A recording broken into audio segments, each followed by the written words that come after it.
In this video, we're going to show you the perfect itinerary for Italy. One of the questions we get asked most is how to build the classic itinerary, visiting Rome, Florence, and Venice. To do this trip comfortably and truly enjoy it, we recommend at least 10 days. That's why we've prepared a super complete 10-day itinerary with the best of Italy, detailed day by day. If you have less time, you can cut the Tuscany day trip or one day from Rome, but it will be very rushed. So let's get started. When is the best time to visit Italy? In our opinion, the best times are spring, from April to June, and fall, in September and October. The weather is perfect, not too hot and not too cold. The fields of Tuscany are green in the spring and golden in the fall. We strongly recommend avoiding the month of August. It's the European summer.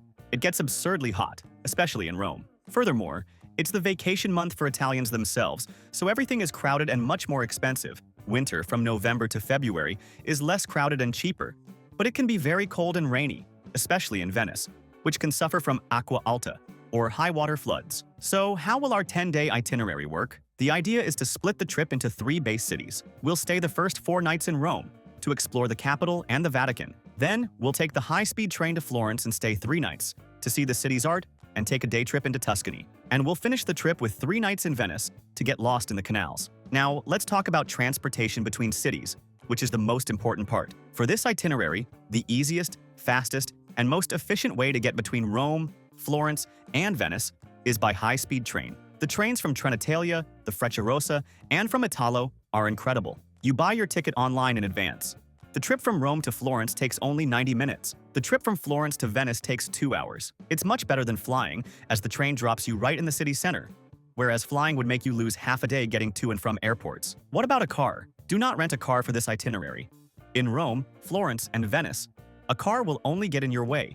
Traffic is chaotic, parking is extremely expensive, and most importantly, most historic centers have the ZTL, or Zona Traffico Limitato, which means limited traffic zone. Unauthorized cars cannot enter. If you enter by mistake, a camera will log your license plate and you will receive a hefty fine on your credit card months after your trip. The only exception is to rent a car in Florence for just 1 day to do the Tuscany day trip. Staying in a good area will make your trip much easier. You'll be close to all these tourist spots. In Rome, lodging is spread out. We recommend staying near the historic center, in the Pantheon or Piazza Navona areas. You'll do everything on foot. Another incredible option is to stay in Trastevere, a bohemian neighborhood across the river, full of restaurants, but know that you'll have to walk more to get to the attractions. Avoid staying near the Termini train station just because it's cheap.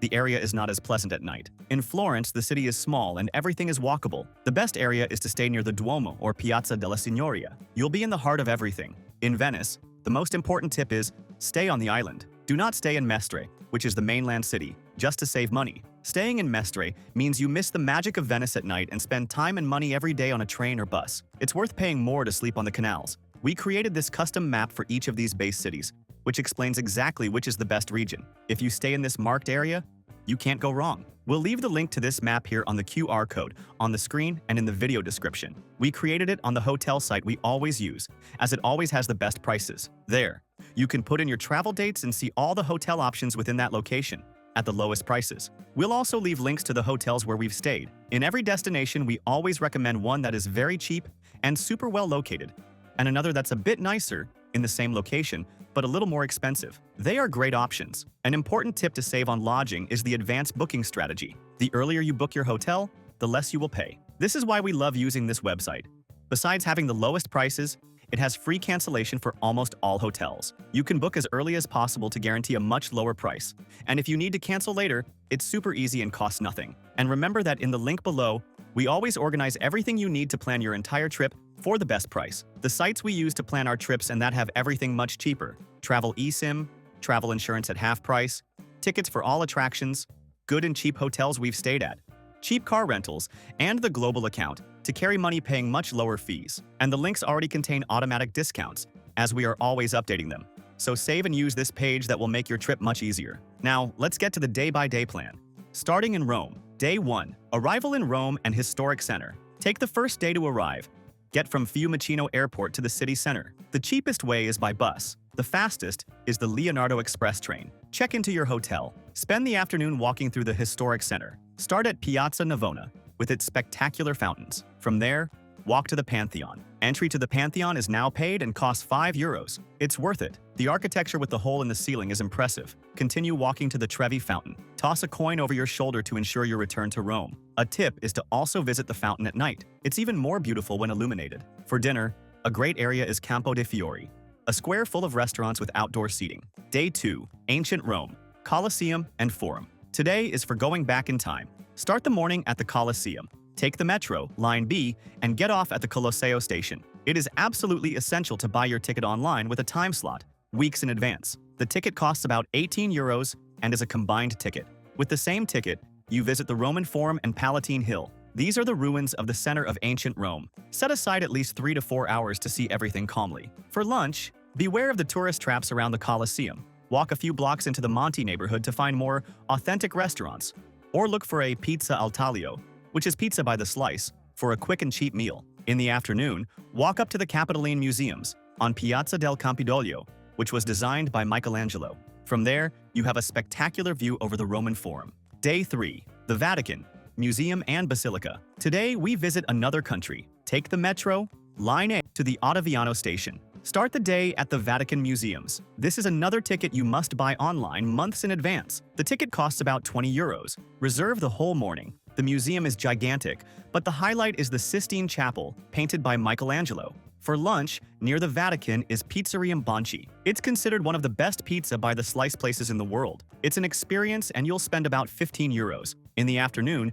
get in the security line to visit St. Peter's Basilica. Entry to the church is free. Inside, see Michelangelo's Pietà. If you have the energy, pay the €10 ticket to climb the dome. The view of Rome is unforgettable. Day 4. Bohemian Rome and travel to Florence. In the morning, explore the most charming neighborhood in Rome, Trastevere. Cross the river and get lost in the ivy-covered cobblestone streets. Visit the Church of Santa Maria in Trastevere with its golden mosaics. For lunch, eat at one of the many great and well-priced restaurants in Trastevere. In the afternoon, grab your bags and go to Termini Station. Take the high-speed TGV or Italo train to Florence. The journey takes only 90 minutes. Arrive in Florence at the Santa Maria Novella station. Walk to your hotel in the center and check in. At night, for the best view of the city, take a taxi or bus up to Piazzale Michelangelo. It's a square on a hill with a breathtaking view of Florence, perfect for sunset. For dinner, walk down and eat in the San Nicolo neighborhood, which is less touristy. Day 5. Florence, Art and the David. Today is Renaissance Day. Start the day at the Accademia Gallery.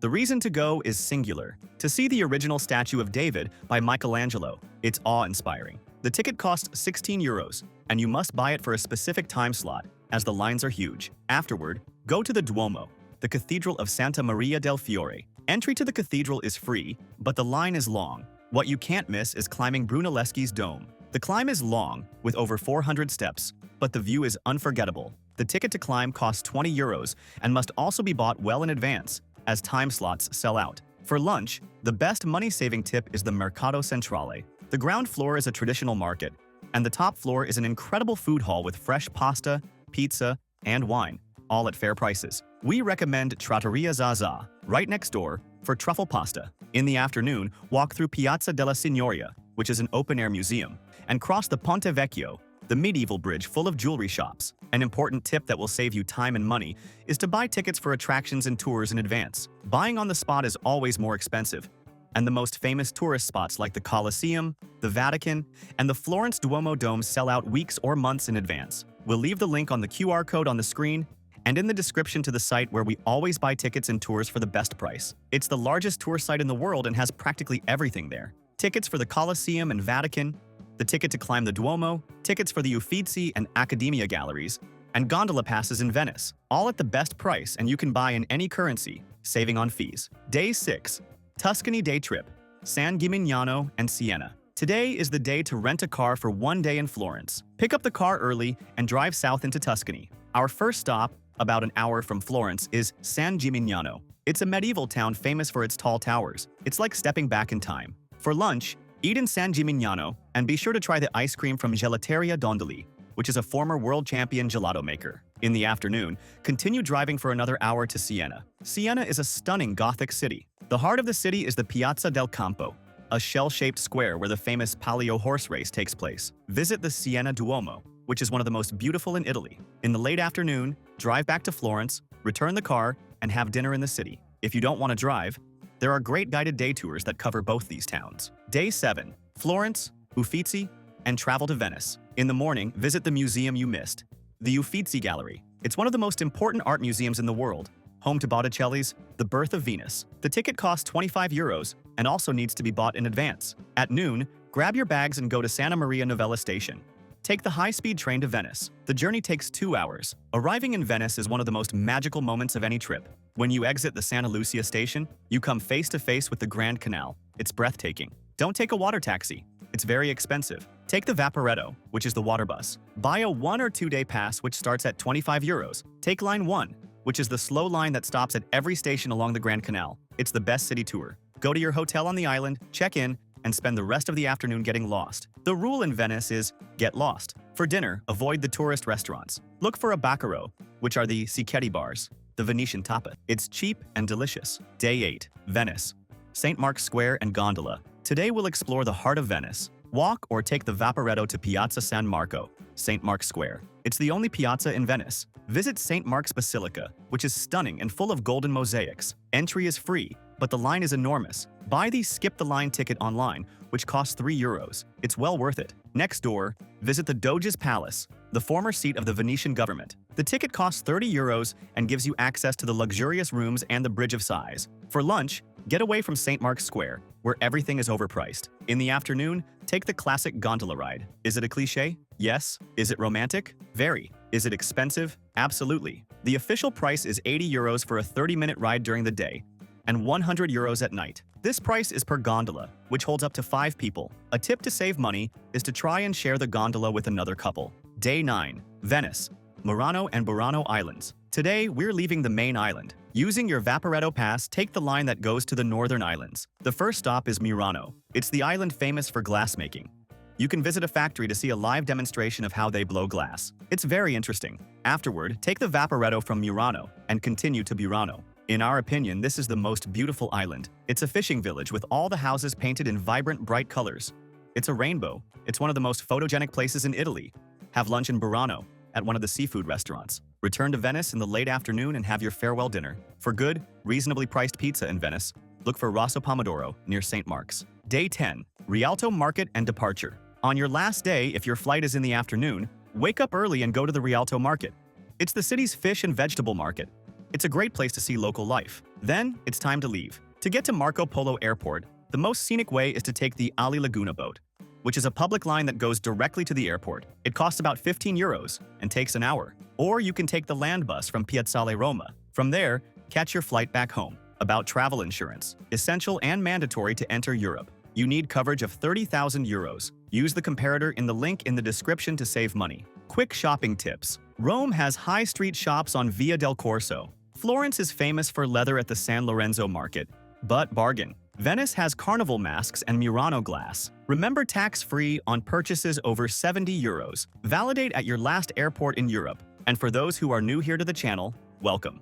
Subscribe and like the video for more tips. And how much does it cost to eat in Italy? A Big Mac combo costs €11. Water at a restaurant is expensive. Ask for a carafe d'eau, which is free tap water. Beer costs €5. A glass of house wine, too. A budget meal like pizza al taglio or Sicchetti is under €15. A menu du jour at lunch is about €20. A mid-range restaurant costs €30 to €40 per person. And remember the coperto, the table charge of €2 or €3. The tip is not obligatory. And what to do at night? In Rome, go to Trastevere, the most bohemian neighborhood. In Florence, explore Oltrarno, across the river for wine bars. In Venice, the plan is to drink a spritz in Campo Santa Margherita. And if you're traveling with children, Rome is great because of the Colosseum. Florence, they might like climbing the Dome, and Venice is the best place for them.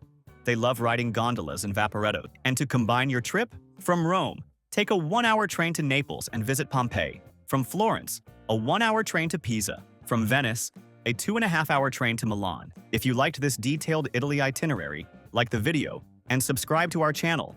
Leave your questions in the comments. Thank you very much and have a great trip.